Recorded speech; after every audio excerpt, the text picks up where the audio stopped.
Je suis Zoro Epiphane Balo, ministre de la promotion de la bonne gouvernance et de la lutte contre la corruption. Je suis député de ma circonscription Saint-Fra-Commune sous-préfecture depuis 2016, c'est-à-dire que j'ai été successivement reconduit pour ces deux dernières mandatures. Chers amis internautes, depuis le 13 avril 2022, le gouvernement a institué par décret présidentiel un dispositif national de signalement des actes de corruption. Le rendez-vous que nous avons aujourd'hui, c'est pour parler de corruption, pour parler de bonne gouvernance.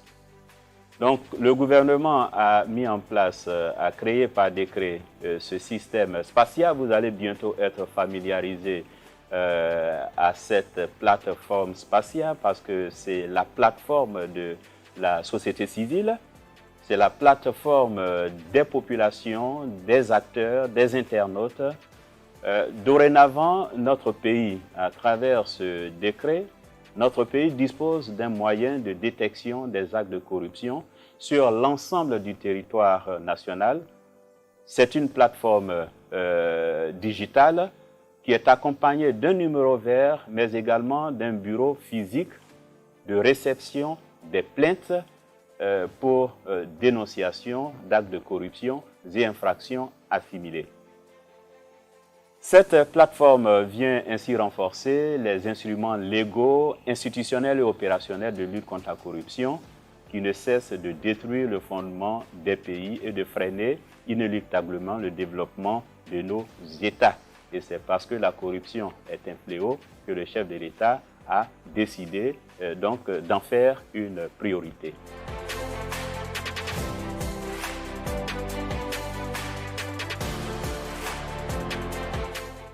Il faut voir tout l'effort qu'il y a eu entre 2011 et 2021. Entre 2011 et 2021, nous avons gagné près de 9 points parce que des dispositifs ont été mis en place. C'est en 2012 que nous sommes entrés, nous nous sommes mis à jour en tout cas en ce qui concerne l'adoption, la ratification de la Convention des Nations Unies chargée de la lutte contre la corruption. C'est en 2013 que nous avons mis en place la Haute Autorité pour la bonne gouvernance. Et donc cela nous a fait gagner 9 points en près de 6 ans, ce qui est véritablement un score encourageant. Donc entre 2011 et 2021, nous avons gagné près de 9 points. Il y a plusieurs éléments sur lesquels nous sommes évalués. L'indice Transparency notamment, sur cet indice, il y a les éléments de corruption en tant que tels, mais également des éléments de démocratie. Mais il s'agit également de perception. La perception et la réalité ne coïncident pas toujours. Sur le versement, nous sommes évalués, les indicateurs sur lesquels nous sommes évalués, il y a la perception des pots de vin notamment, il y a la question de l'accès à l'emploi public, notamment la transparence dans l'organisation des concours. Il y a toute la question de la simplification des procédures administratives, mais il y a également des questions plus larges de démocratie. Les 2 dernières années, en 2020 et 2021, alors que nous avons énormément progressé au niveau de la mise en place des outils de lutte contre la corruption, notamment la Haute Autorité de lutte contre la corruption, notamment la cellule de traitement, la cellule nationale de traitement des informations financières qui est en charge spécifiquement de lutter contre les blanchiments de capitaux, la mise en place du pôle pénal économique et financier qui est une juridiction spécialisée en matière de lutte contre la corruption, le déploiement des actions de l'inspection générale d'État, le déploiement des actions de l'inspection générale des finances et aussi les différentes actions du ministère, cela nous a fait gagner des points. Mais en 2020, là où on a perdu des points, c'est au niveau de l'évaluation de la démocratie. Le boycott actif n'a pas aidé la Côte d'Ivoire parce que ça fait partie des éléments d'évaluation des agences de notation. Le boycott actif n'a pas aidé la Côte d'Ivoire. Il y a eu des violences qui a présenté aux yeux des acteurs étrangers, des évaluateurs, qui a présenté la Côte d'Ivoire comme un pays fragile du point de vue de la démocratie. Et donc, c'est cela justement qui a fait que la Côte d'Ivoire n'a pas beaucoup évolué. Mais nous pensons qu'en 2022, dans le classement de 2022, qui va prendre en compte tous les acquis de 2021, notamment les audits, notamment les opérations coup de poing et bien d'autres choses, nous pensons que la Côte d'Ivoire pourra gagner des points.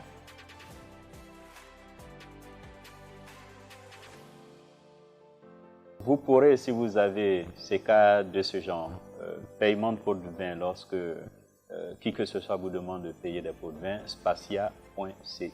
Spatia.ci pour tout acte de corruption. Seul votre concours, le concours des populations, le concours des internautes, peuvent nous permettre d'avoir les éléments nécessaires. Il ne s'agit pas de faire de la délation, il s'agit de dénoncer, mais avec des éléments de preuve. Mais en même temps, dans le cadre de la mise en œuvre de la politique du numérique, l'idée c'est de faire en sorte qu'il y ait zéro papier, qu'il y ait zéro contact humain dans les transactions financières, que tout soit digitalisé. Je crois que c'est la meilleure façon de lutter contre la corruption. Tout acte de corruption qui est commis, c'est une gangrène qui compromet l'équilibre du jeu économique, qui compromet l'équilibre social de la Côte d'Ivoire. Tout acte de corruption, qu'il s'agit de détournement, de racket, c'est une partie des fonds qui devaient aller dans les caisses de l'État pour construire des hôpitaux, pour construire des écoles, qui va dans les poches d'un individu, et cela est inacceptable. C'est ensemble que nous pouvons venir à bout dans la lutte contre la corruption. C'est la responsabilité de l'État. Nous sommes tout à fait d'accord. L'État est en train de développer des outils.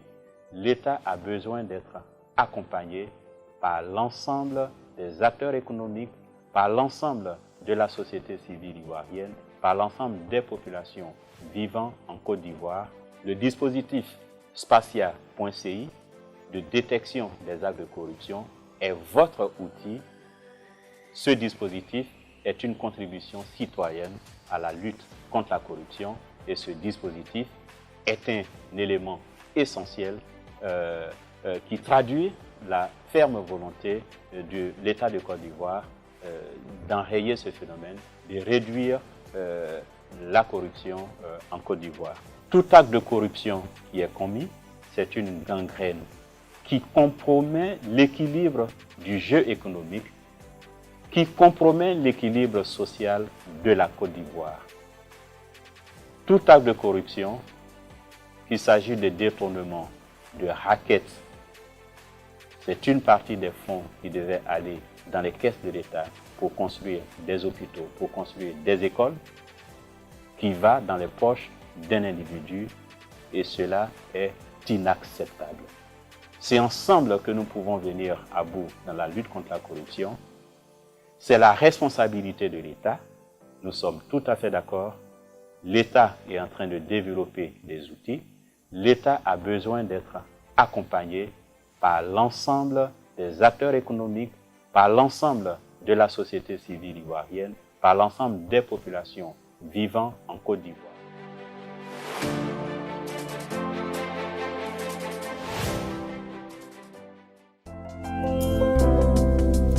CICG, le citoyen au cœur de l'action gouvernementale.